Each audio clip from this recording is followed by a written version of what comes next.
Bonjour à tous, donc je suis très heureuse d'inaugurer le premier webinaire en français de GIGN, le premier probablement d'une longue série de webinaires. Et je peux d'ores et déjà vous dire qu'il y en aura un la semaine prochaine, mardi prochain, sur les pistes d'enquête à explorer sur la gestion de la crise sanitaire par les pouvoirs publics et économiques pendant la pandémie.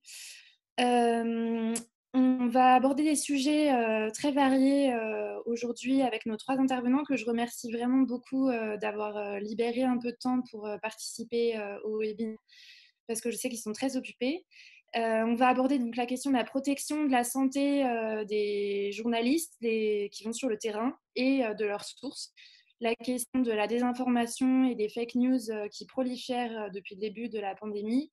Et enfin, la question du développement de la censure et de la propagande très inquiétant qui a lieu autour du monde à mesure que le virus se propage. Donc avec nous, on a trois intervenants de choix. D'abord, Olivia X, vous êtes médecin du travail à l'AFP, spécialiste de la médecine du voyage et des psychotraumas. Valdez Onanina, vous êtes journaliste pour le premier site de fact-checking francophone en Afrique, Africa Check. Et Sandrine, vous êtes la rédactrice chef du réseau international de journalisme d'investigation Forbidden Stories, dont vous allez nous parler un peu plus tard. Avant de commencer, je voudrais juste vous préciser que ce webinaire est enregistré, donc on diffusera après l'enregistrement sur YouTube.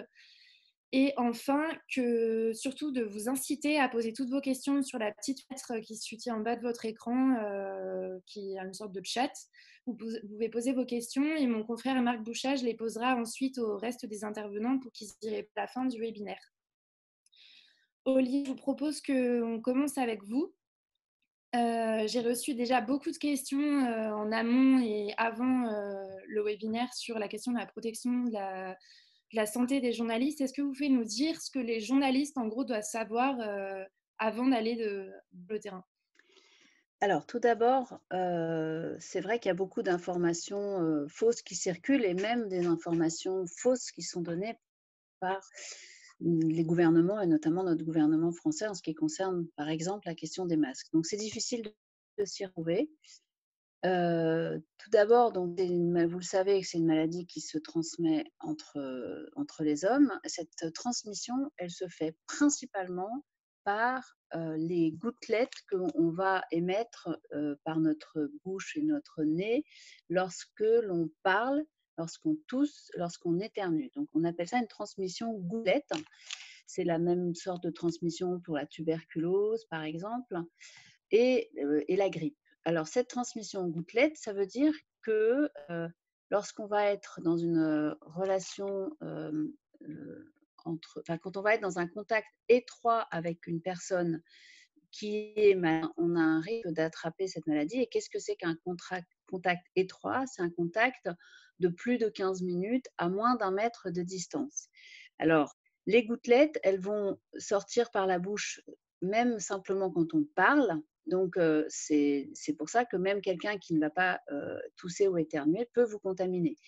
Évidemment, lorsqu'on éternue, on va projeter des gouttelettes beaucoup plus loin et un plus grand nombre de gouttelettes. Lorsque l'on tousse, on va projeter des gouttelettes un peu moins loin, mais quand même plus loin que lorsqu'on parle, et en plus grand nombre. Donc, c'est le moyen, il faut vraiment retenir que c'est le moyen principal de contamination. Ensuite, il y a une deuxième contamination qui est possible par contact, c'est-à-dire que ces gouttelettes que la personne tousse vont se déposer sur la surface, par exemple, de la table. Et lorsque vous allez toucher la table avec votre main et qu'ensuite vous allez porter la main à la bouche ou au nez, vous allez avoir des parties du virus sur les mains et vous allez vous contaminer. C'est une possibilité, mais il faut quand même limiter l'inquiétude par rapport à cette contamination-là, parce qu'on lit, par exemple, que le virus survit de longues heures sur les différentes surfaces. Ils ont mesuré sur le carton, le métal, etc.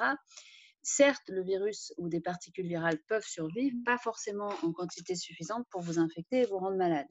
Donc, c'est principalement de personne à personne. Et ensuite, si vraiment quelqu'un vient de tousser sur une surface et que vous la touchez, vous allez avoir une quantité de virus peut-être importante avec un risque. C'est pour ça que ces deux modes de contamination, de transmission, vont donner vont donner les conduites à tenir par rapport à la protection. Donc, l'important, c'est vraiment de bien retenir que c'est principalement par contact interhumain. Ensuite, ce qui est très important, c'est que c'est une maladie qui, dans 80% des cas, donne des symptômes tout à fait peu graves et parfois même des symptômes très, très bénins et très, très minimes.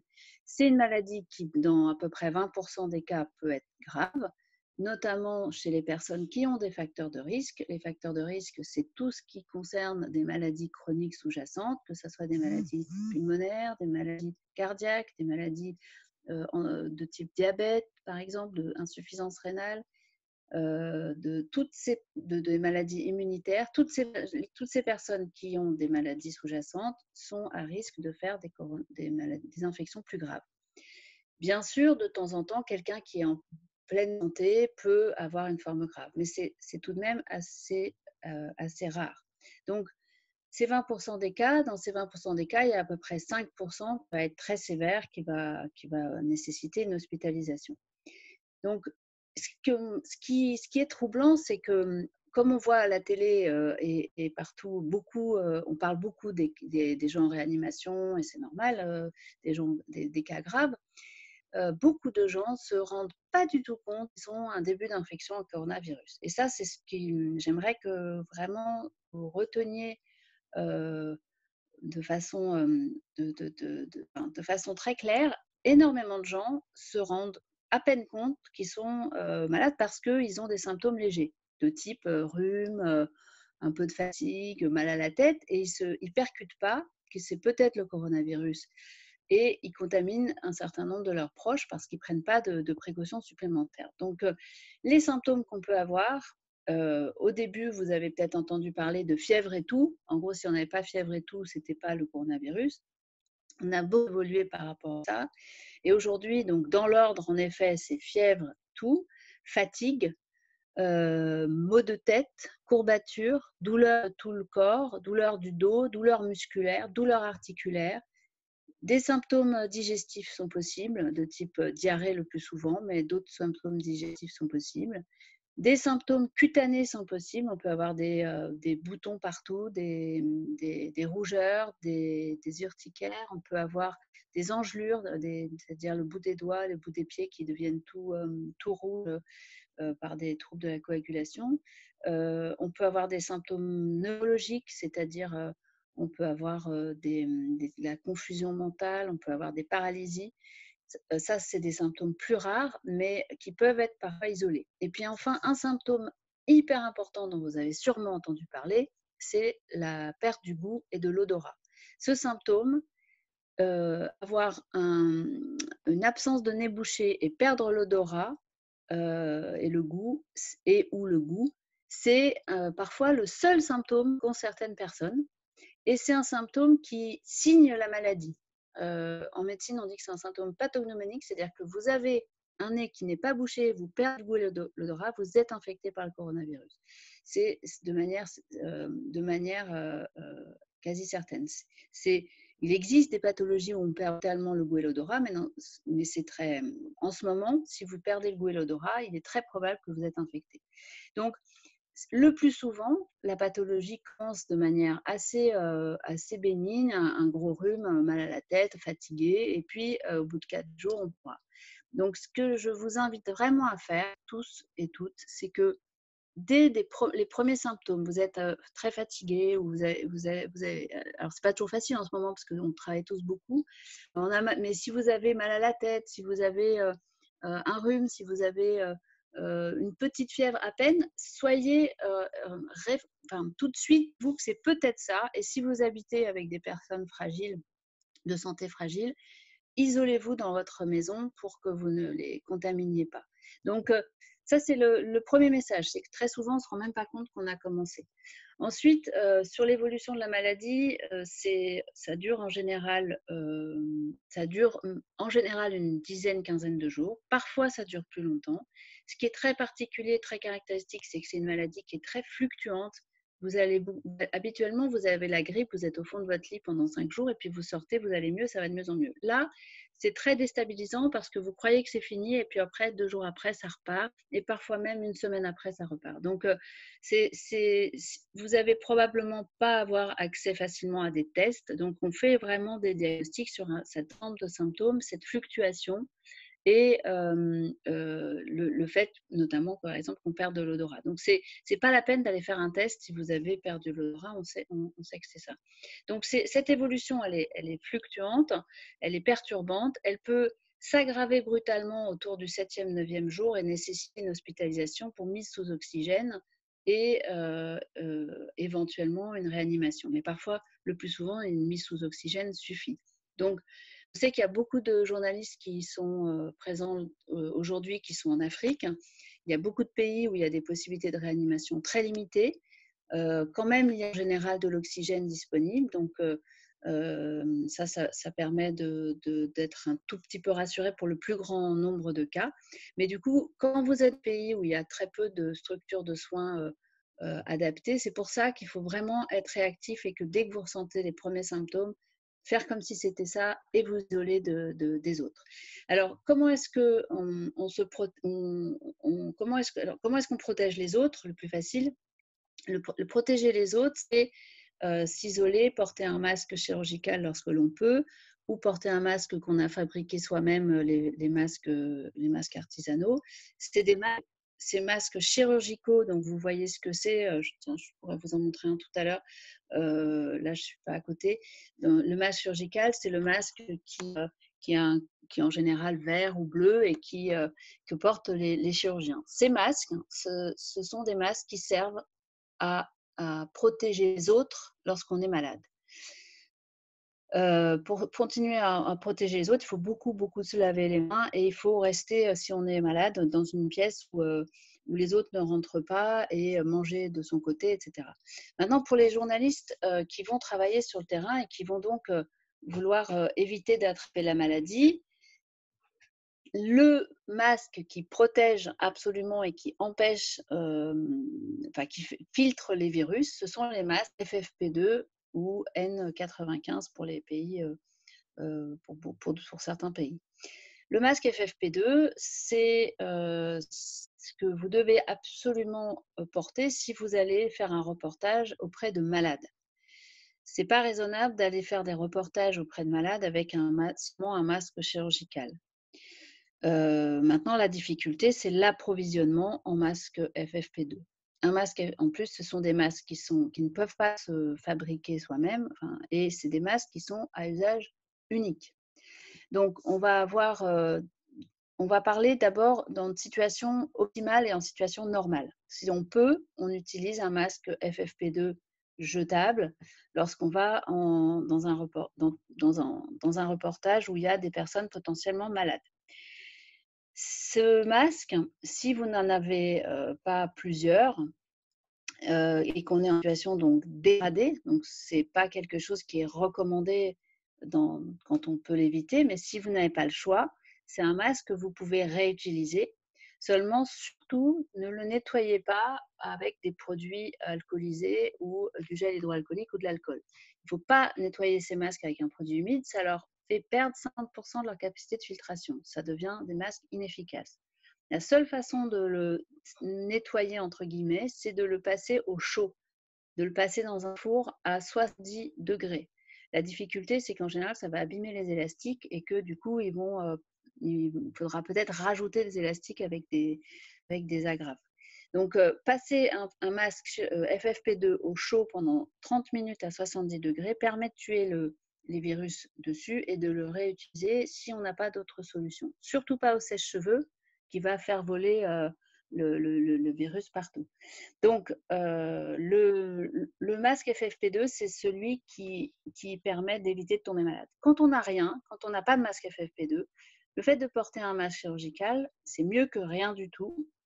c'est mieux, la filtration est pauvre, enfin est pas suffisante, donc on risque quand même d'avoir du virus. Par contre, on va limiter tout ce qui va être la contamination contact, parce que quand on a un masque sur le nez, un masque chirurgical, on ne va pas toucher sa bouche, pas toucher son nez, ce qu'on fait 20 fois par heure en moyenne.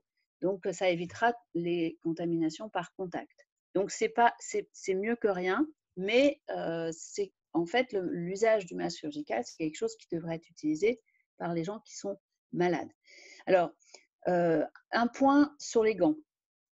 Le gant est un faux ami. Le gant est une mauvaise idée. Le gant est il vaut mieux se laver très souvent les mains. Alors, si on a de l'eau et du savon, à l'eau et du savon, mais c'est possible partout. Donc, le gel hydroalcoolique dans des petits flacons dans la poche.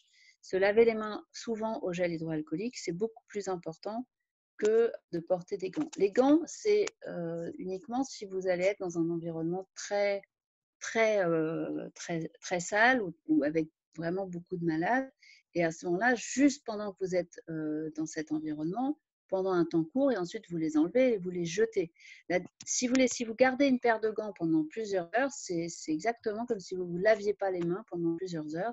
Et donc, c'est vraiment pas une bonne idée. Ça peut être une bonne idée pour nettoyer ces appareils quand on va nettoyer à l'alcool après le travail, mais c'est vraiment, tout le monde veut mettre des gants et c'est compliqué de faire accepter aux gens que c'est une mauvaise protection, mais c'est pas recommandé. Si vous allez faire un reportage dans un hôpital, là évidemment, vous allez vous équiper au maximum avec, si c'est possible, une combinaison, si c'est possible, enfin, et une combinaison, un masque FFP2, des lunettes. Mais en dehors d'un reportage à l'intérieur d'un hôpital et d'un service avec des Covid, vraiment le gant, il faut limiter absolument son utilisation. C'est un faux ami. Donc, le plus important, c'est le lavage des mains, c'est se laver les mains souvent, souvent, souvent, et porter un masque, au mieux un masque FFP2 si vous en avez la possibilité, et sinon un masque soit chirurgical jetable, soit les masques que vous fabriquez vous-même en tissu, plein de tutos pour fabriquer des masques avec des normes AFNOR, etc. Ce sont des masques qui vont permettre à la fois d'éviter que vous touchiez la bouche et d'éviter de contaminer les autres. Donc, si tout le monde porte un masque, ça va limiter la contamination, puisque du coup, les gens malades ne vont pas contaminer les autres. Donc, je crois que j'ai fait un petit peu le tour, mais du coup, pour être clair, en reportage, gel hydroalcoolique, lavage de mains. Si vous êtes en contact avec des malades, le masque FFP2. Si c'est un reportage ordinaire, le masque chirurgical, ça sera mieux que rien du tout. Si vous êtes loin, et puis pardon, j'ai oublié le principal, mais que vous savez déjà, c'est la distanciation, donc se mettre à au moins 1 mètre, et puis si possible 1,50 m, 2 mètres, c'est mieux. Plus vous êtes loin, moins vous risquez. Quand quelqu'un éternue, ça peut faire 6 mètres les postillons. Donc, c'est vraiment, plus vous serez loin, mieux c'est. Et puis, alors la question des lunettes ou des visières, c'est important aussi, si vous êtes en contact avec des personnes, de porter au moins des lunettes de protection. Alors, des lunettes de protection qui sont un petit peu larges, qui sont un petit peu larges et si possible un peu fermées sur le côté, ce qui permet de limiter la projection de postillons dans les yeux qui serait contaminant.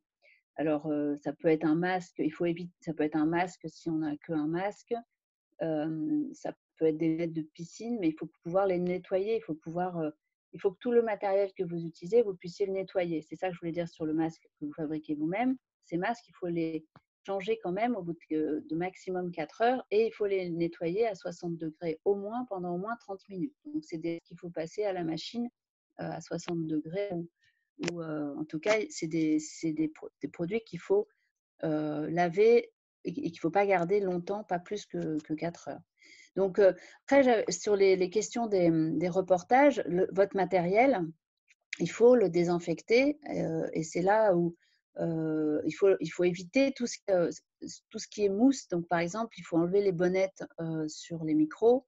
C'est pour ça que tout à l'heure, ce que je voulais vous dire sur les lunettes, c'est qu'il faut éviter, par exemple, des masques de ski qui auraient une partie mousse qui est impossible à désinfecter correctement. Il faut que ça soit que du plastique. Donc, pour vos appareils photo ou les caméras, il faut, après chaque demi-journée de travail ou journée de travail, en fonction du type de reportage que vous allez faire, nettoyer votre matériel. Donc, soit toujours pour tuer ce virus, il faut que ça soit de l'alcool à au moins 60 degrés. Et donc, le problème, c'est que ça peut abîmer vos appareils. Donc, il faut, si vous avez à disposition, il faut des lingettes, mais c'est pareil, il faut des lingettes qui soient efficaces sur le virus. Donc, il faut des lingettes avec la norme virucide spéciale coronavirus. C'est pas toutes les lingettes désinfectantes, elles ne sont pas toutes efficaces contre le virus. Donc, c'est important de vérifier, par exemple, les lingettes désinfectantes du commerce qui sont à usage domestique, elles ne sont pas efficaces la plupart contre le coronavirus. C'est une norme bien particulière que je ne connais pas par cœur, je peux vous la donner tout à l'heure parce que je l'ai dans mes notes, mais il faut que ces produits soient normés contre le virus en question. Donc, sur votre matériel, l'alcool à 60 degrés, plus de 60 degrés, ça, c'est efficace sur le virus. Le javel dilué, c'est efficace sur le virus. Mais c'est des choses à faire de façon régulière. Et dans ces moments-là, par exemple, vous pouvez porter des gants pour pas vous abîmer les mains.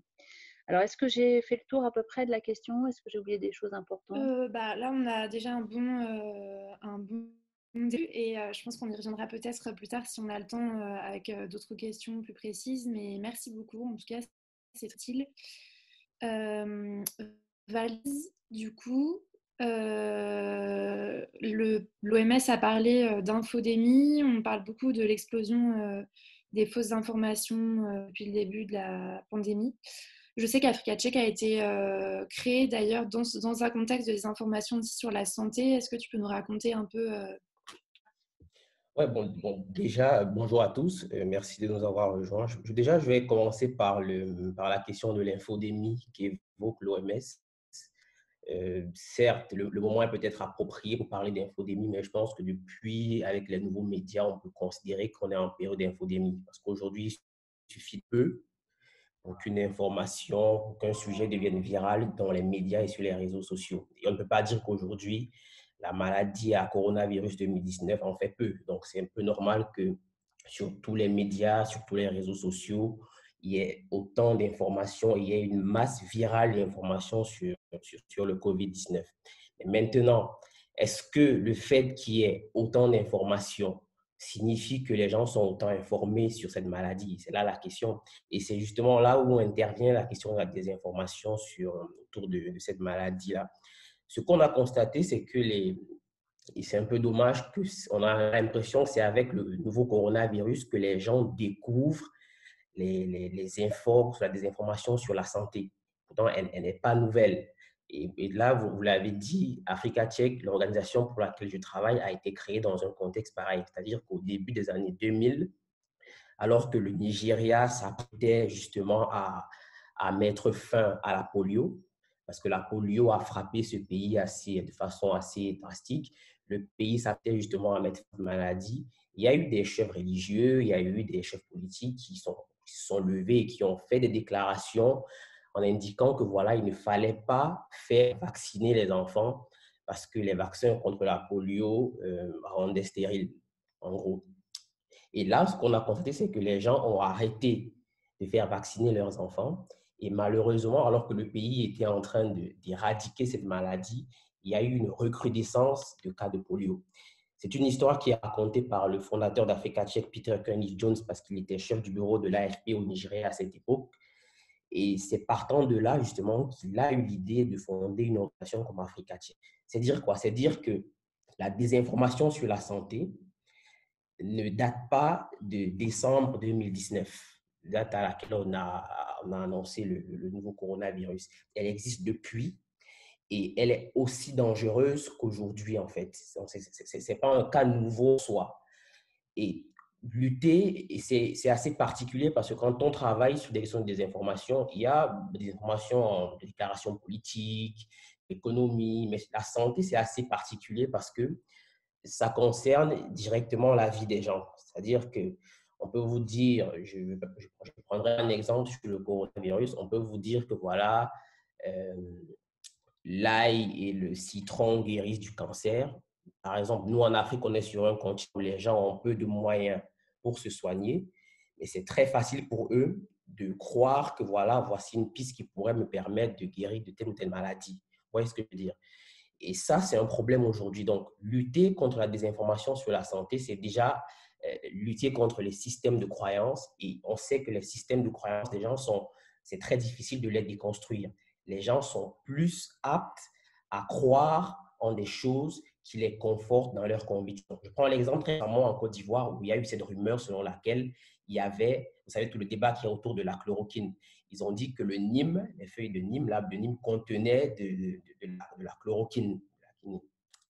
Et on a vu des gens se ruer sur les feuilles de Nîmes et tout, et tout, et tout.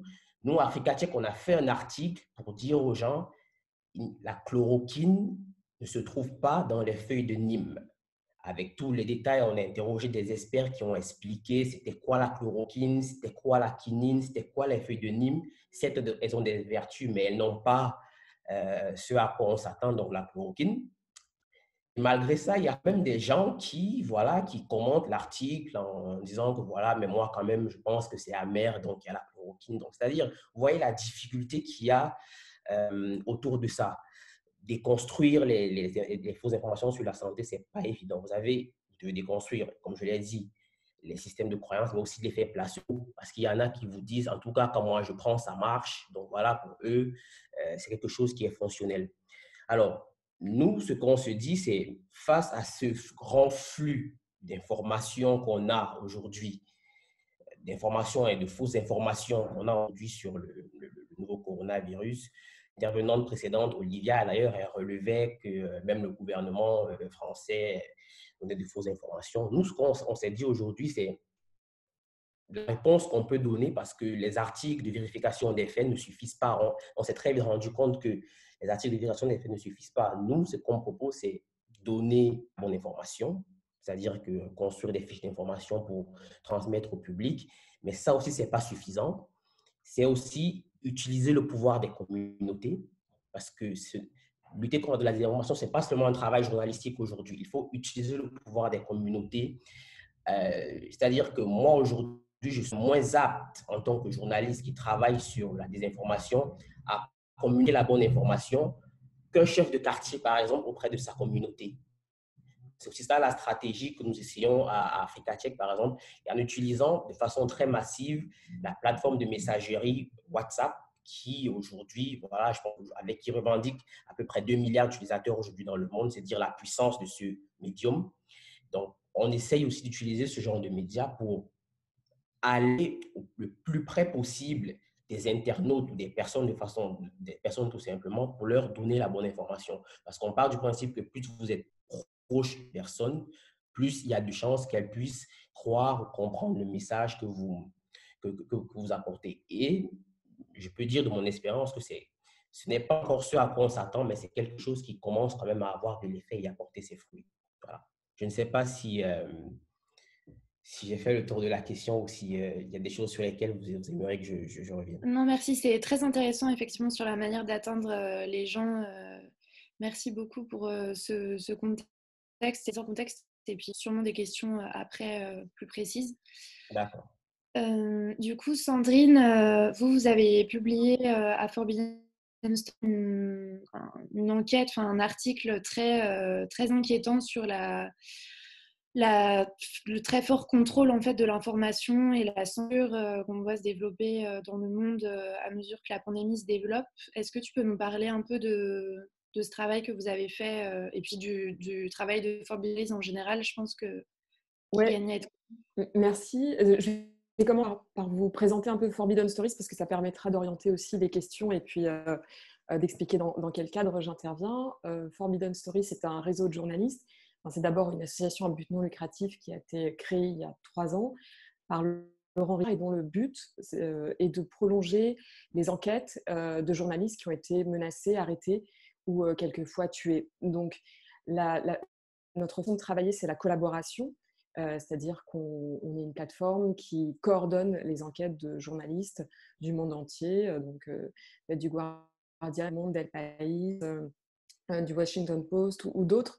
Et nous nous concentrons sur, en général, une grosse enquête par an. Et nous publions tous en même temps pour avoir plus d'impact. C'est important d'expliquer ce qu'on fait parce qu'on ne fait pas ce que font beaucoup d'associations qui sont absolument nécessaires, mais d'associations de protection des journalistes comme Article 19, comme CPJ, comme RSF, dont je vous invite à consulter les sites parce que sur leur site, vous trouverez aussi énormément de conseils pour travailler sur le terrain, période de Covid.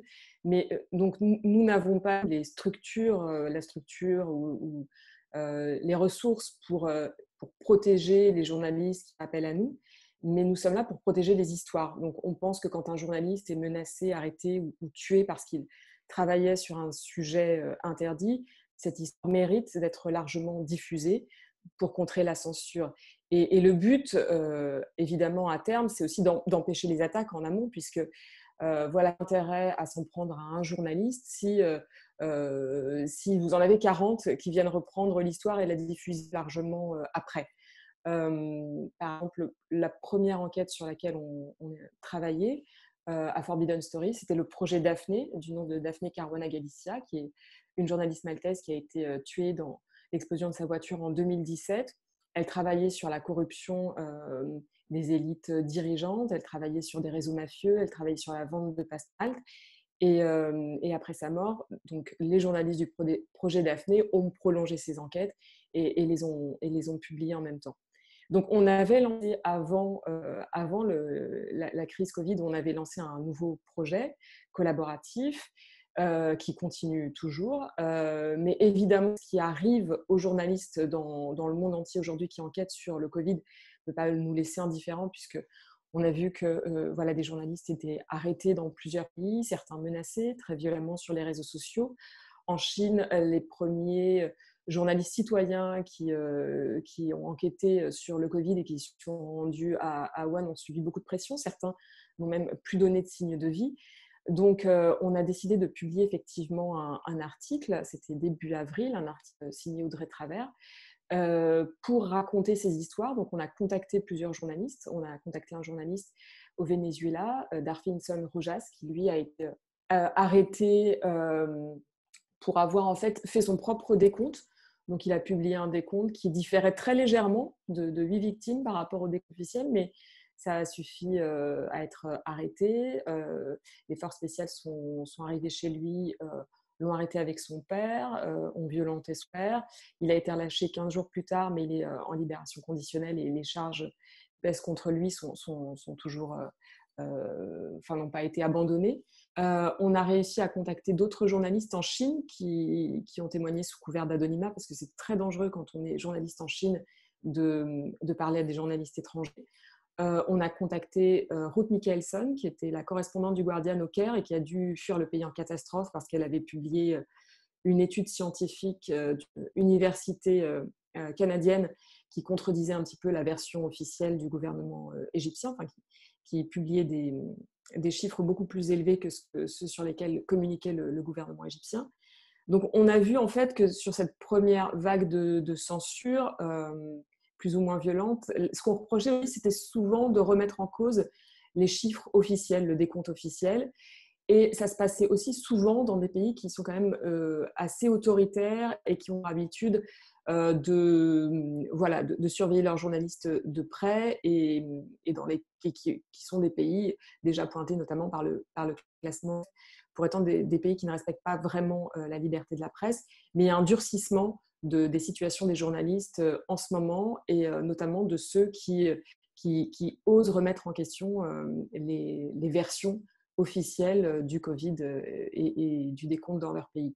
Et ce qu'on constate aussi, ce qui est très inquiétant, c'est que cette vague de censure, de menaces, concerne aussi beaucoup l'Europe. En Europe centrale et dans les Balkans, il y a énormément de journalistes aujourd'hui qui sont menacés quelquefois aussi par les gouvernements de leur propre pays. On l'a vu en Slovénie, on le voit en Hongrie. Il y a des lois extrêmement liberticides qui sont votées dans le cadre des états d'urgence et qui font peser aussi de graves menaces sur la liberté d'informer. Souvent, on vote des lois qui, sous couvert de protéger, enfin, d'empêcher les fake news, en fait, menacent très claires sur la liberté d'informer. Donc, on retourne complètement l'utilisation de la fake news, on la retourne contre les journalistes qui souvent mettent en cause voilà, les informations officielles. Et donc, évidemment, aujourd'hui, quand on s'intéresse aux censures qui pèsent sur les journalistes, la question du Covid est centrale et son traitement est central. Donc, c'est ce qu'on a couvert avec ce premier article qui est consultable sur notre site. Puis, s'il faut donner évidemment des conseils, mais voilà, encore une fois, on n'est pas non plus une structure qui a vocation à donner des conseils, mais on le fait en tant que journaliste d'investigation, comme vous l'êtes dans vos pays, mais c'est de faire très attention aux sources, parce qu'en tant que journaliste, on a quelques relais quand même à l'extérieur, mais les sources sont souvent plus fragiles que ne le sont les journalistes. Donc faites extrêmement attention à vos sources, et pas seulement pour la transmission du Covid, mais vraiment d'un point de vue pour leur sécurité propre. Donc il faut évidemment faire attention à la sécurité numérique, aux outils sur lesquels on communique. Nous, on communique évidemment beaucoup sur des réseaux cryptés comme Signal, on a des clés PGP, on a nous-mêmes un Secure Drop permet aux journalistes qui veulent nous contacter de le faire de façon extrêmement sûre. Et voilà, il faut faire attention à la façon dont on communique, éventuellement avoir un ordinateur ou un téléphone pour les enquêtes les plus sensibles qui n'est dédié qu'à ça. Et je vous laisse. En gros, ce qu'on peut dire, c'est globalement faire plus attention qu'on ne le fait encore en temps normal, faire attention à ses sources, lire tous les conseils que vous pouvez trouver sur les sites comme CPJ. Et voilà, je pense avoir fait à peu près le tour et je peux répondre aux questions. Merci beaucoup, Sandrine. Oui, on voit qu'il y a une volonté de contrôle du récit un peu partout qui est vraiment inquiétante. Donc merci beaucoup. C'est Olivia. Je voulais juste rajouter un truc que j'ai oublié de dire qui est assez important, c'est que le risque de contamination il est beaucoup plus important à l'intérieur des espaces qu'à l'extérieur. Donc, c'est important quand même de le savoir et de le prendre en compte pour le travail, parce que si vous voulez interviewer quelqu'un, il vaut mieux l'inviter à le faire à l'extérieur quand c'est possible. Il y aura moins de risques qu'il vous contamine. Justement, on a eu des questions là-dessus sur les espaces où l'interview plutôt à l'extérieur. Très bien. Voilà, ça et puis par exemple, une des choses problématiques, c'est les voitures. Parce que dans un trajet en voiture d'un trajet de plus de 10-15 minutes, il y a un risque de contamination de personnes qui sont dans le véhicule. Donc ça veut dire qu'il faut essayer plutôt d'être un maximum, si possible tout seul, mais si on est conduit par quelqu'un, plutôt prendre 2 voitures que se mettre à 3 dans une voiture, par exemple. C'est pas évident partout, mais... qui n'est pas évident du tout, mais du coup, à ce moment-là, que tout le monde soit équipé de masques chirurgicaux pour éviter de contaminer les autres. Mais c'est vraiment un moyen un espace, voilà, d'ouvrir les fenêtres au minimum, mais c'est un espace à risque. Voilà, excusez-moi d'être revenue. Merci. Merci pour les précisions. Du coup, on peut peut-être passer aux questions des participants, Marc. Oui, on peut y passer. Justement, on avait une question sur comment se protéger dans une voiture. Donc, le prix qu'il faut porter des masques, et c'est voilà, je pense notamment aux équipes de télévision où il y a souvent un rédacteur et un jury. La question venait d'une journaliste française de télé. Donc, c'est le mieux dans la voiture, c'est donc de les fenêtres et de porter un masque chacun, c'est ça? Et il y avait une autre question.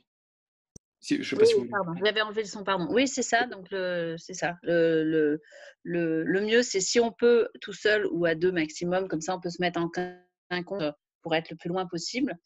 Et si on ne peut pas, eh ben, tout le monde met un masque chirurgical et puis on ouvre les fenêtres lorsque c'est possible. Alors, la question de la clim, elle n'est pas tranchée scientifiquement, mais on sait que le virus craint le chaud, il se conserve au froid, donc il craint le chaud. Sauf que la température pour le tuer, c'est 60 degrés pendant une demi-heure. Donc, c'est pas la température extérieure. Et heureusement, seulement, plus on est dans le froid et plus ça conserve. Donc, il y a on n'a pas parlé, mais sur l'Afrique, on a un certain étonnement que finalement, ça ne se passe pas plus que ça par rapport au fait qu'il y ait beaucoup de populations qui sont dans une impossibilité de garder une distanciation sociale de plus d'1 mètre, etc. Et on pense qu'il y a plusieurs explications. Une serait peut-être la population en Afrique est plutôt plus jeune que sur l'Europe, donc c'est peut-être pour ça que il y a moins de gens qui meurent. Alors, des cas, il y en a certainement que les cas officiels ne correspondent pas aux cas réels, mais s'il y avait énormément de morts, ça serait impossible de le cacher. Donc, on pense qu'il y a une question de population, de peut-être, à part dans certains pays ou dans certains milieux, moins d'obésité, moins de diabète, et on a constaté qu'il y avait quand même un lien possible avec plus les gens sont aisés et plus ils ont des cas de corona. Est-ce que c'est l'obésité, le poids qui augmente avec les finances, ou est-ce que c'est la clim qui est plus disponible? On se pose la question. Donc, en tout cas, la clim, c'est plutôt à éviter si on peut. On avait une autre question à laquelle vous avez commencé à répondre tout à l'heure, c'est sur le fait de faire des interviews à l'intérieur d'un logement, d'un bureau. Alors, vous avez dit qu'au mieux, il fallait aller à l'extérieur. Dans le cas où les personnes n'ont pas le choix et il faut le faire à l'intérieur, quels seraient vos conseils à vous en termes de... Alors, les conseils seraient de se mettre le plus loin possible de la personne. Alors, évidemment, c'est-à-dire d'éviter ce qui est compliqué, c'est qu'on doit éviter les interviews à bras tendus, c'est-à-dire à micro tendu. Il vaut mieux poser le micro sur un pied, ou bien se fabriquer une petite perche à micro pour pouvoir avoir une plus grande distance. Parce que sinon, la distance du bras est trop courte pour avoir une bonne protection. Donc, on peut porter un masque, l'idéal étant FFP2, mais c'est difficile de travailler avec un FFP2, d'autant plus quand il fait chaud. Donc, je sais bien que ça va être difficile de passer sa vie avec un masque FFP2, qui en plus n'est en général pas disponible. Mais il faut toujours garder en tête qu'un masque chirurgical, c'est mieux que rien du tout. Donc, mais le plus important dans un interview à l'intérieur, ça va plutôt être d'essayer de se mettre à une certaine distance. Et puis, des choses de bon sens. Si vous avez quelqu'un qui se met qui visiblement est malade, il vaut mieux écourter l'interview. Et puis, donc, voilà. Je laisse. Il y avait justement une question sur les micros. Vous avez répondu tout à l'heure, comment les désinfecter. Quelqu'un se demandait aussi, est-ce que c'était suffisant, parce qu'ils mettaient des micros HF, donc les micros qu'on a directement sur la chemise. Oui. Ça, c'est à proscrire, les micros HF? C'est que non, parce que si vous le nettoyez bien à l'alcool après, vous pouvez utiliser des micros HF. Ça, c'est pas... Si vous nettoyez bien tout le matériel après chaque personne interviewée, après, c'est plutôt la personne qui va peut-être pas avoir confiance et qui va peut-être pas avoir envie qu'on lui fixe un micro HF. Mais si vous nettoyez bien le micro à l'alcool à au moins 60 degrés, je pense que c'est ce qui l'abîmera moins. Je pense que l'eau de Javel abîmera plus. Et il y avait des questions aussi sur les masques, notamment les masques en tissu recommandés par l'AFNOR. Savoir s'ils sont aussi efficaces que les FFP2, ça vous y avez... Donc non, ils sont aussi efficaces que les masques. Ils sont à peu près aussi... S'ils sont bien fabriqués suivant les normes avec plusieurs plis, etc., pour avoir plusieurs épaisseurs, ils sont d'une efficacité équivalente à des masques chirurgicaux. Par contre, il faut bien les garder pas trop longtemps et les laver, donc quelques heures, et les laver à 60 degrés. En gros, quand on est en hôpital, par exemple, à chaque fois qu'on touche le masque, on le jette. C'est-à-dire que ce qu'il faut comprendre, c'est que le masque, il filtre dans un sens. Alors, le masque FFP2, il filtre dans les deux sens, et le masque chirurgical ou fabriqué main, il filtre que dans un seul sens. Donc, ce masque se retrouve avec des microbes, et donc ça devient un vecteur de transmission. C'est pour ça qu'il ne faut pas le toucher, ou si on touche, on doit se laver les mains au gel hydroalcoolique. Alors, il y a une question sur les masques et l'humidité. Oui, exactement, ouais, tout à fait.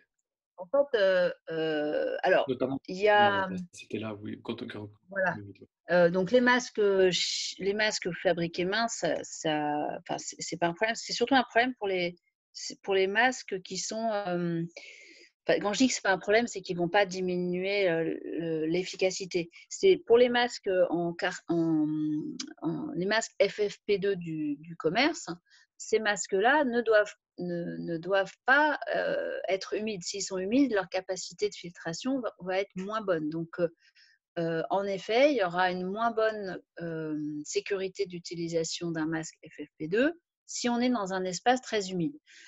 Après, c'est pas scientifiquement prouvé pour l'instant, mais on pense quand même que dans les endroits où il y a une très forte humidité dans l'air, ça va diminuer la propagation des gouttelettes. Elles vont se propager plus vite dans un air sec. Elles seront moins freinées, alors que s'il y a déjà beaucoup de gouttelettes, elles vont être un peu moins dispersées. Donc, ce sera peut-être une compensation à cette humidité qui fait baisser la capacité de filtration des masques. Et pour les masques en tissu, vous avez dit qu'il fallait les garder que quelques heures. Quelques heures, ça correspond à quoi? 3, 4, 5 heures? Alors, ça veut dire que dans la mesure du possible, un masque, on le met et on n'y touche plus. On ne l'enlève pas. Si on l'enlève, on le change. Alors, si par exemple on veut boire, si on veut fumer, si on veut manger, il faut normalement on devrait changer de masque. D'accord ? Ce que ça veut dire, c'est qu'il faut au moins le changer par demi-journée. Un masque chirurgical, vous ne le gardez pas plus d'une demi-journée.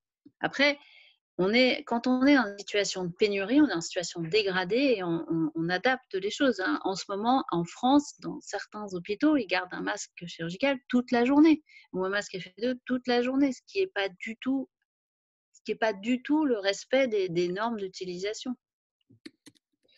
On va revenir avec vous dans quelques instants parce qu'on a d'autres questions sur les mesures de sécurité, de protection directe.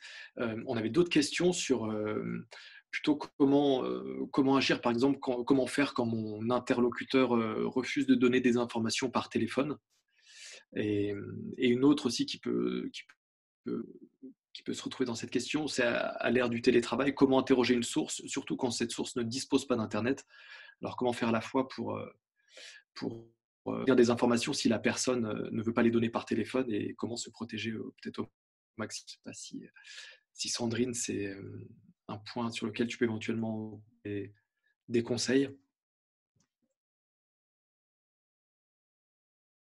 Alors, c'est très compliqué, effectivement, avec certaines sources qui n'ont pas l'habitude des messageries cryptées ou de la communication cryptée, de communiquer sans les mettre en danger. Idéalement, ça se fait de visu. Avec le confinement, malheureusement, c'est impossible aujourd'hui, en tout cas dans la plupart des pays. Donc, quand une source, alors la plupart des sources n'ont pas l'habitude de communiquer avec des clés PGP et c'est extrêmement compliqué de leur apprendre au téléphone. Donc, en général, les messageries Signal, c'est ce qu'il y a de plus simple d'utilisation. Ceux qui ne connaissent pas Signal, en général, WhatsApp, qui reste quand même plutôt safe. Le mieux, si l'on peut, si on veut communiquer avec sa source, c'est de lui conseiller d'acheter un nouveau téléphone. Je pense que le sien peut être déjà sous surveillance. C'est a priori le conseil le plus sage. Mais si on a le moindre doute, je pense qu'il faut quand même penser à préserver sa source avant tout. et ne pas, voilà, ne pas l'exposer pour une information si on pense que sa sécurité est menacée. Et pareil, on avait deux autres questions qui se ressemblent un peu. C'est bon, tu as répondu en partie, mais c'est comment faire lorsque, pour vérifier des informations, je dois me rendre dans une autre localité et que la ville où je réside est placée en quarantaine? Et comment aller en reportage en période de couvre-feu? euh, la police envahit la ville et il est impossible d'aller en reportage, surtout dans le cadre d'une situation qui se déroule la nuit, où il faudra aller sur le terrain pendant la nuit. Est-ce que ça, toi, tu aurais des conseils? Ça, c'est très compliqué parce que ça dépend beaucoup des pays, des risques qu'on prend. Et je pense que c'est au cas par cas que souvent les journalistes locaux sont quand même mieux à même d'évaluer la situation que nous de l'extérieur. Je pense qu'il faut éviter de prendre des risques inutiles. Je pense que la collaboration, en tout cas, ce que nous on fait, mais avant le Covid, parce qu'on estime que c'est aussi une réponse journalistique adaptée à la mondialisation et aux enjeux qu'on traite aujourd'hui, c'est de collaborer entre nous, que ça peut être aussi une réponse, c'est-à-dire qu'on ne peut pas se déplacer, on peut contacter un journaliste localement pour lui demander de l'aide. On peut aussi, si on s'estime menacé, créer des réseaux de journalistes comme ça, forcément plus forts, parce qu'on est toujours plus fort quand on est plus nombreux. Donc je pense que ça reste la meilleure solution, des plateformes comme les vôtres qui permettent effectivement de créer du lien entre journalistes d'investigation. Je pense ont vraiment toute leur raison d'être aujourd'hui. Mais il n'y a pas de solution. C'est chaque situation, chaque pays est vraiment compliqué. Le mieux, c'est d'en parler. Le mieux aussi, avant de partir en reportage, mais c'est ce qu'on fait aussi, c'est ce qu'on faisait avant Covid dans des situations compliquées, c'était d'avoir une chaîne de personnes qui peuvent alerter des autorités si on ne donne pas signe de vie au bout d'un moment, des rédacteurs en chef, des collègues qu'on rappelle toutes les 2 heures, toutes les 3 heures, des contacts d'urgence qu'on peut déclencher si besoin. Donc, tous ces réflexes qu'on avait avant le Covid dans des situations compliquées, il faut continuer à les avoir et puis il faut redoubler d'attention. On a maintenant une question pour Valdez. Quelle est la typologie des fausses informations sur le Covid-19? La course officielle aux experts et scientifiques et aussi aux bases de données est-elle aisée ou cela rend difficile la vérification des informations? Bien, alors, nous, à Africa Tchèque, on a essayé de classer les différentes typologies de fausses informations sur le Covid. On a classé quatre différentes classes, je vais dire ainsi. On a très souvent des théories du complot. Et sûrement dû en parler de cette histoire selon laquelle le virus a été fabriqué ici et là, tantôt en Chine, tantôt aux États-Unis et tout. On a aussi surtout, et pour moi, et c'est bien, c'est ça qui est bien grave en fait, c'est les remèdes en fait, les remèdes contre le Covid qui reviennent aussi beaucoup. Ensuite, on a des canulars comme ça qui arrivent, des images détournées ou des vidéos mises hors contexte. Récemment, vous savez qu'il y a eu ce débat sur les Africains en Chine qui auraient été bousculés par des Chinois parce que voilà, à cause du Covid et tout. Et là, on a eu la semaine dernière une masse de vidéos comme ça, hors contexte, qui montrent des bagarres entre Africains et Chinois, des images qui n'avaient rien à voir en fait avec le contexte actuel en Chine. Donc, pour résumer, on a donc les vidéos et les images manipulées et mises hors contexte. On a les théories du complot, on a les canulars, et donc on a les remèdes et les prédictions. Quant aux sources, je ne dirais pas que c'est différent je veux dire, de l'avant-Covid. C'est-à-dire que dans le travail de fact-checking que nous faisons, en général, on a un problème d'accès à l'information, un problème d'accès aux sources. Après, peut-être que ça correspond un peu au milieu où nous travaillons. Moi, je suis au Sénégal, mes autres collègues travaillent au Kenya, en Afrique du Sud, peut-être qu'ils ont moins de problèmes et d'autres sont au Nigeria. Les sources ne sont pas très accessibles, mais on essaie de faire du mieux qu'on a. Après, de notre côté, il y a l'information officielle qui, aujourd'hui, un problème se pose, est souvent récusée par une partie des internautes, une partie de la population qui doute des chiffres qui sont avancés par le gouvernement. Ça, honnêtement, nous, on fait de la vérification des faits, c'est-à-dire qu'on vérifie après publication. On ne peut que pour le moment se tenir aux chiffres. Par exemple, si je dois vous donner les chiffres sur le Sénégal, on ne peut que s'en tenir aux chiffres qui sont communiqués par le gouvernement sénégalais parce que c'est le seul qui est habilité à comptabiliser le nombre de cas. Parce que s'il faut commencer par pays à récuser les chiffres que donnent les gouvernements, ce serait peut-être aussi récuser les chiffres de l'OMS finalement. Donc, ça, la vérité, c'est qu'on n'aura pas de véritables chiffres en fait sur le nombre de cas, sur le nombre de malades du Covid-19, quel qu'en soit le pays, quel qu'en soit le continent. Mais on est obligé dans la situation actuelle, dans l'état des choses actuelles, de se concentrer sur les chiffres qui sont donnés par ces différentes institutions et gouvernements. Mais nous, ce qui nous intéresse, et ça c'est vraiment un avis très personnel, ce qui me semble plus important, c'est surtout de mettre l'accent sur les fausses informations qui peuvent atteindre la santé des personnes ou alors créer des tensions sociales. Parce que dans des pareilles circonstances, des gens profitent pour bouger la fibre raciste, pour bouger les fibres nationalistes et vice-versa. Et c'est assez dangereux en fait. Nous, ce sont ces informations qui nous intéressent le plus et c'est à elles en tout cas qu'on donne le plus de priorité dans le traitement des informations qui nous tombent dessus. Justement, on a une question sur les chiffres qui était directement demandé à toi, Sandrine, c'est comment ou sur quelle base les journalistes dont tu as parlé arrivent à avancer des chiffres qui contredisent les versions officielles et est-ce que leur décompte est fiable dans cette période compliquée? Ce sont les chiffres communiqués par les États et l'OMS qui sont les plus utilisés aujourd'hui par les médias.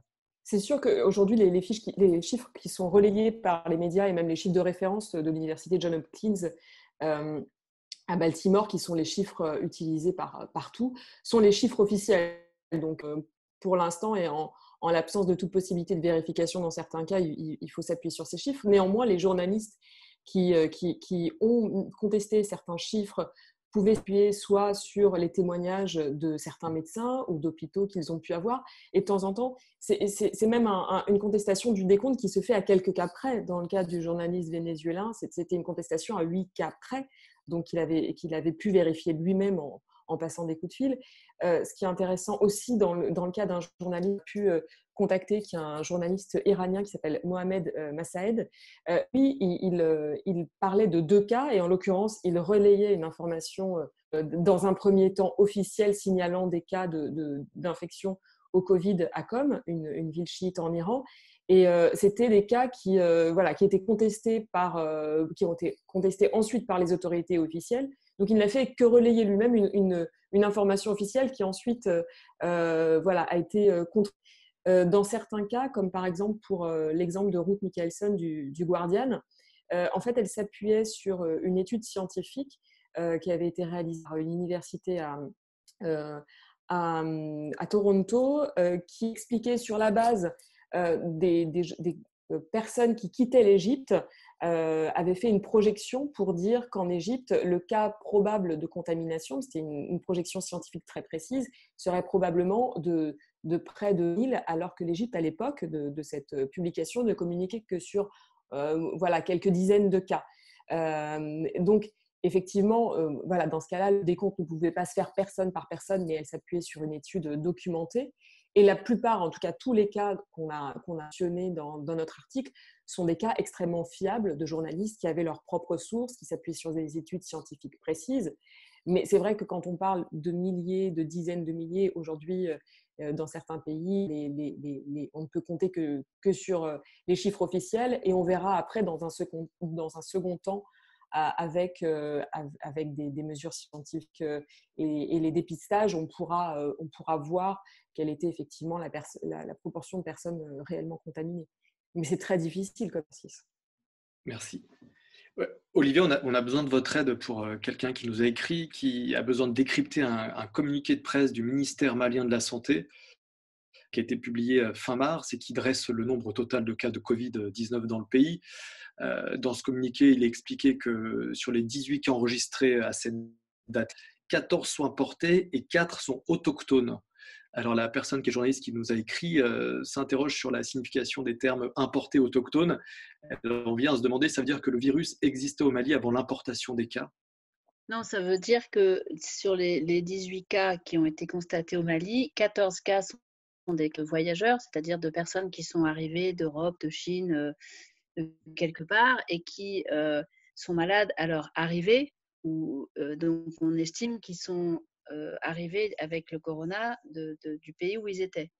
Par contre, les cas autochtones, c'est des gens qui n'ont pas bougé du Mali et qui ont probablement été en contact avec une des personnes qui avait un cas importé et qui sont tombées malades. C'est ça que ça veut dire. Ça veut dire non, il n'y avait pas ça n'existait pas avant qu'il soit apporté par des personnes venant d'un pays qui avait des cas qui étaient déjà présents. Si vous voulez, aujourd'hui, vous savez tous que ça a commencé en Chine, mais que ça n'a pas mis très longtemps à se propager un peu partout, et que finalement, on sait aujourd'hui que ça a commencé en janvier aux États-Unis. Il y a déjà eu plein de cas.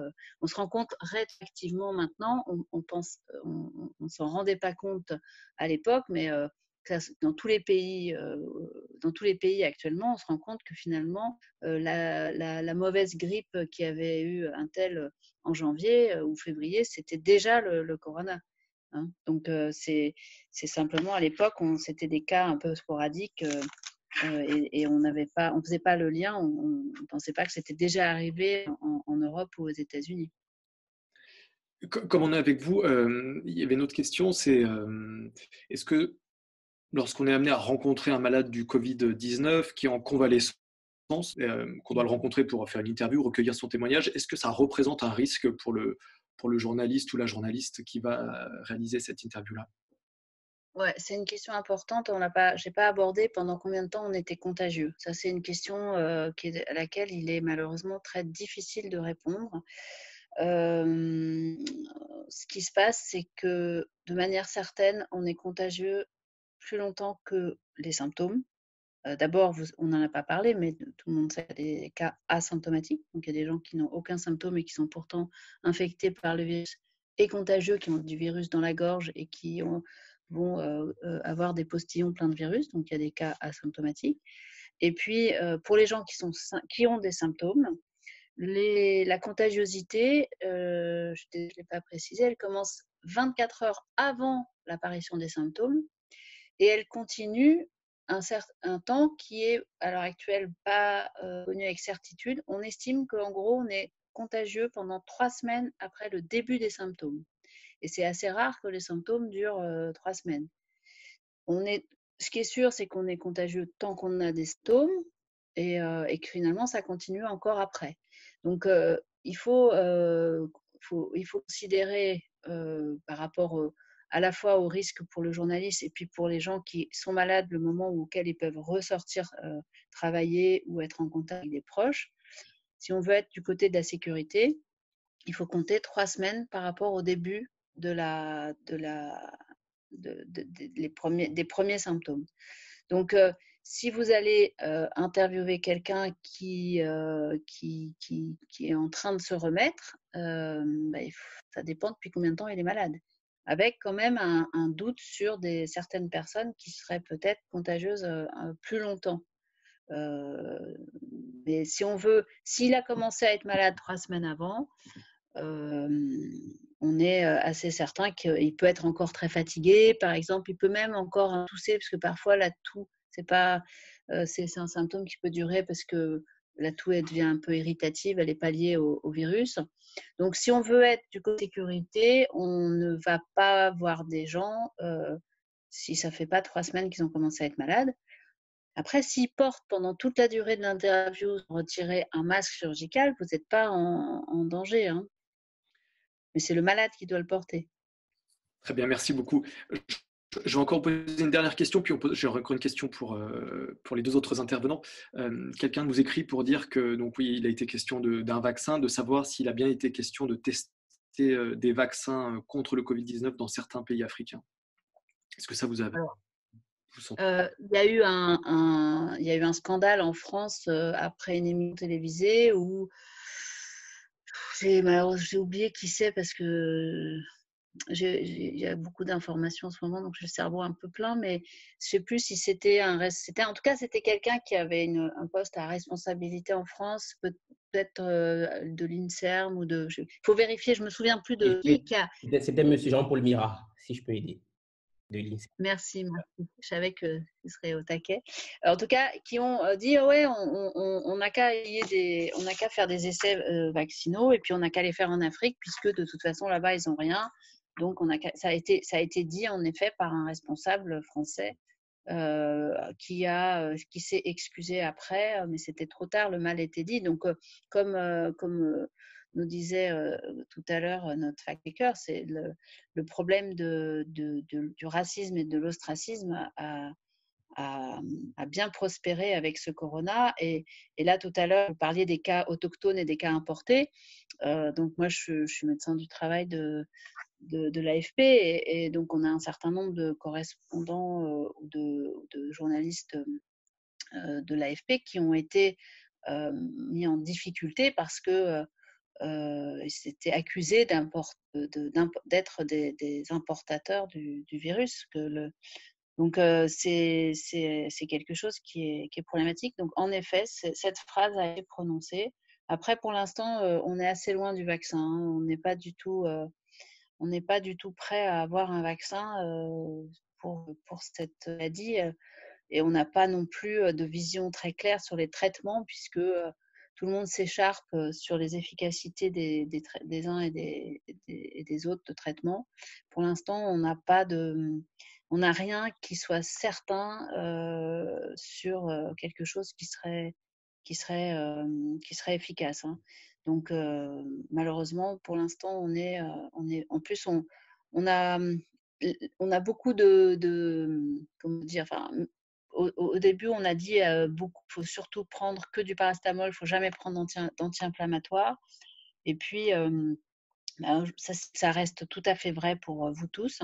Mais en réanimation, par exemple, on est en train de se rendre compte que ça ne se passe pas exactement comme on pensait au début. Donc, il y a des discussions sans arrêt sur les causes des aggravations et les traitements adaptés pour ces aggravations. Une des complications, il faut quand même que vous le sachiez, une des complications qui peut survenir, c'est les complications de type phlébite ou embolie pulmonaire. On pense qu'il y a un effet sur la viscosité sanguine du virus. Donc, si vous êtes malade du corona, si vous mettez à avoir mal dans le mollet, il faut vraiment pouvoir consulter et avoir un examen complémentaire pour savoir si on est en train de faire une bite ou pas. Et donc, c'est un des symptômes, c'est une des complications problématiques de cette infection virale. Merci beaucoup, Olivia. J'ai une dernière question pour Valdès. Ouais. Puis une toute dernière à présenter, puis ça va aller. Valdès, est-ce que dans le travail qui est mené par Africa Check, vous avez déjà constaté que des experts interrogés pour la rédaction des articles de vérification, que ces experts avaient des avis contradictoires ou divergents sur le Covid-19 ?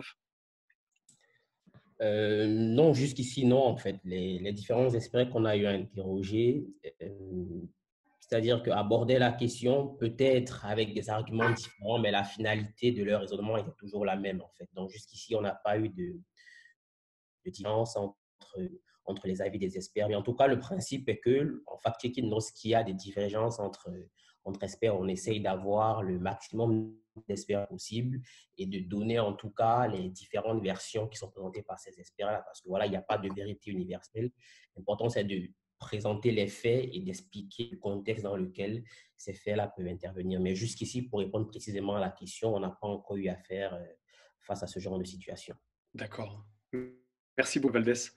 Et la toute dernière question, du coup, c'est pour Sandrine. Qu'est-ce qu'on peut dire quant à la quête du respect de la vie privée des malades? Comment garantir le secret médical? Comment respecter les personnes qui sont interviewées? Comment le journaliste peut faire face à ça? Est-ce qu'il y a des conseils ou... Je pense que le plus simple est de demander. Hein. C'est comme le droit à l'image quand on fait des reportages télé, c'est-à-dire que à partir du moment où la personne accepte de communiquer sur l'infection, ça pose pas de problème. Après, je ne sais pas s'il y a eu des cas d'outing de Covid qui ont été... Il y en a eu, en fait, il y en a eu beaucoup dans Chine, je crois, des personnes qui ont été vraiment ostracisées après la communication du fait qu'ils étaient malades. Et effectivement, je pense que c'est quelque chose où il faut être assez vigilant. Oui, donc je pense que par défaut, ne communiquer que sur des cas anonymisés, et si on parle d'un témoignage précis avec accord de la personne interviewée, là, ça fait... j'imagine que tout peut être publié, quoi. Donc, par défaut, partir du principe que c'est le secret médical qui s'applique. Merci beaucoup. Merci beaucoup, Marc, pour la gestion des questions. Et merci du coup à tous les trois d'avoir pris le temps de répondre à toutes ces questions et de nous parler de votre travail. Et merci à vous tous du coup d'avoir participé. Merci à Olivier, à la technique, on ne voit pas. Et voilà, j'enverrai très bientôt la vidéo qu'on va diffuser sur YouTube pour tous les gens. Je pense qu'il y a pas mal de gens qui ont dû avoir des problèmes aussi pour se connecter. Comme ça, vous pourrez revoir la discussion et le panel dans son intégralité d'ici quelques heures. Voilà, merci à tous et à bientôt. Merci, au revoir. Merci. Merci.